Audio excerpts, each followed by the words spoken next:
Meu amigo lobisomem. Não vou obrigar você a acreditar em mim, na verdade, você não vai acreditar. Mas isso não importa.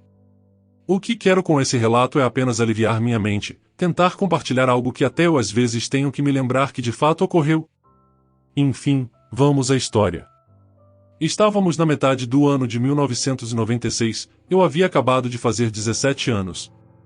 Estudava na escola municipal de uma cidade pequena de interior, porém, eu era alguns anos atrasados no estudo. Um pouco por conta das minhas travessuras da idade quanto por conta da necessidade de trabalhar desde muito novo para ajudar em casa e também para ter meu próprio dinheirinho. Logo, estava no primeiro ano do ensino médio. Sinceramente, eu não me importava em ser o mais velho e maior da turma. Era até algo legal. As meninas me olhavam de uma forma diferente, já que eu também era um rapaz vistoso. Já os meninos me respeitavam de certa forma. Porém, eu não era de fato o maior da sala, apesar de ser o mais velho, existia um outro rapaz, que tinha um pouco mais que minha estatura. Não vou mentir, no começo do ano, quando ele chegou à nossa cidade em uma caravana de ciganos e se juntou à nossa escola e turma, eu senti um pouco de inveja dele. Tive que aprender a dividir a atenção tanto das meninas quanto dos meus amigos. Ele era pálido, e muito magro, e tinha olheiras profundas, como se fosse muito doente, mesmo assim, dava para ver que ele tinha algo a mais. Para preservar o verdadeiro nome dele, direi que seu nome era Nestor. Logo nas 2 primeiras semanas ele recebeu 3 cartinhas de amor das garotas do colégio. O máximo que eu havia recebido fora 1. Naquele tempo todo que estudei lá. Mas, eu fui obrigado a engolir minha inveja quando ele me salvou da morte durante as festas de São João do colégio. Eu havia arranjado uma mocinha, muito bonita e formosa, para dançar comigo durante a quadrilha, seu nome era Janaína. Porém, após a quadrilha e durante o restante da festinha, eu percebi que Janaína me dava bastante espaço para que eu me aproximasse. E então eu o fiz, e dancei a noite toda com ela. O que não esperava, era que a moça era comprometida. E muito bem prometida, para o filho de um fazendeiro da região. Ele chamou seus capangazinhos e armou uma armadilha para mim. No fim da festa, quando estava voltando, fui atravessado por eles na estradinha que levava até a região que ficava a minha casa, que era cercada pela mata da reserva. Me ameaçaram de todas as formas, me juraram de morte e tudo. E ordenaram que eu me afastasse da senhorita Janaína. Mas tudo isso com porretes na mão, claro. Eu não fraquejei, sempre me virei muito bem, e aqui não seria diferente, jamais iria abaixar minha cabeça para covarde que não se garante só. Mas, óbvio que eu não me dei bem. Eu até acertei alguns golpes, mas não tinha como, eram 4 armados com pedaços de pau contra um desarmado. Deitei-me em posição fetal enquanto era atingido por golpes de todos os lados, e já havia aceitado que ali seria meu fim. Foi quando, de repente, um vulto negro, com passos pesados como de um cavalo passou e carregou um dos capangas para o lado esquerdo da mata, que deu um grito abafado. Os golpes pararam. Os capangas e o filhinho de papai se entreolhavam tentando entender o que estava acontecendo. Meu olho esquerdo estava encharcado de sangue, dos cortes que sofri na região da testa.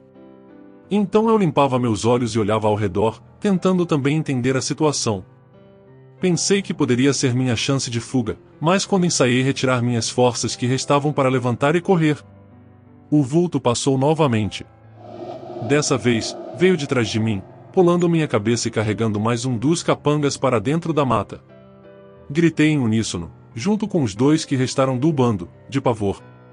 Não consegui me levantar e correr, minha perna falhou, não sei se de medo, ou de fraqueza, pelos golpes que havia levado. Já a Marcelo, o filho do fazendeiro, e seu último capanga, não lhes faltou pernas para correrem o máximo que conseguissem de volta pela estradinha, e foi isso que fizeram. Continuei olhando em volta, procurando o que diabos era aquele vulto. Eu estava completamente apavorado e aos poucos reuni força para me levantar. De repente, escutei no meu ouvido, do meu lado: "Está tudo bem?" Pulei de susto, e quando limpei novamente meus olhos ensanguentados, vi uma pessoa, em pé, me encarando. Era Nestor, o novato do colégio. Havia sangue em sua camisa e calças brancas que ele sempre usava e viraram características dele. Eu percebi um pouco também em sua boca. Ele me olhava fixamente com seus olhos castanhos claros, quase amarelos. Ainda assustado respondi que estava bem sim, e perguntei o que havia acontecido. Ele disse que apenas botou os capangas para correr, e o sangue era porque havia machucado sua boca no processo. Eu não sabia muito o que dizer, mas o agradeci fielmente, já que ele havia salvado minha vida. Depois daquele dia, nos aproximamos e viramos melhores amigos. Uma verdadeira dupla imbatível. Seja o que fizéssemos ou aonde íamos, era juntos. Percebi que ele era na verdade uma boa pessoa e um rapaz muito amigável. Mas com o tempo de amizade, percebi que algumas semanas ele simplesmente desaparecia, e quando voltava, era como se estivesse mais pensativo, sombrio. Não respondia diretamente nenhuma das minhas perguntas. Mas com o tempo, retornava ao normal. Algumas vezes, aquela noite vinha na minha mente a forma como ele acabou com a raça daqueles capangas e assustou Marcelo. Fora tudo tão rápido. Como era possível? Pensando novamente nisso tudo, na semana de Natal, decidi retribuir o favor que ele me dera. Pensei em chamá-lo para passar a ceia de Natal em minha casa. Mesmo que minha família era humilde, Natal sempre fazíamos uma festinha e tanto, com bastante fartura. Então depois do último dia de aula, já de noite, fui até o local onde ficava o acampamento dos ciganos, que era onde residia Nestor e sua mãe solteira. Cheguei até o local e logo de cara já estranhei. Estava tudo quieto demais. As luzes todas acesas, mas tudo quieto demais. Me aproximei da entrada e adentrei. Normalmente ali, já seria barrado por 2 ou 3 homens que só me deixariam passar com autorização dos moradores. Mas não havia ninguém. Foi ali, então, que aquela noite passou a ser uma verdadeira noite de terror, que eu nunca mais esquecerei. Havia pessoas espalhadas pelo chão do acampamento, por todos os lados, e sangue, muito sangue. Algumas poucas rastejavam e gemiam de dor, com ferimentos gravíssimos e cortes profundos de garras por seus corpos. Eu não sabia o que fazer, então corri até a cabana de Nestor, na esperança de achá-lo vivo. Mas foi lá que vi o pior.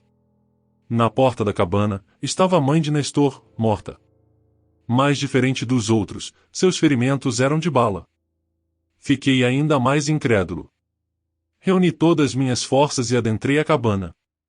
Lá dentro, o que vi foi algo que até hoje está em minha mente, em meus pesadelos, toda vez que fecho os meus olhos. No chão, uma espingarda. E ao redor dela, uma trilha de sangue. Segui a trilha com os olhos, e encontrei, no final dela, um ser horrível, debruçado sobre o corpo de um homem. O ser era coberto por um pelo negro em suas mãos, pés enormes e cabeça.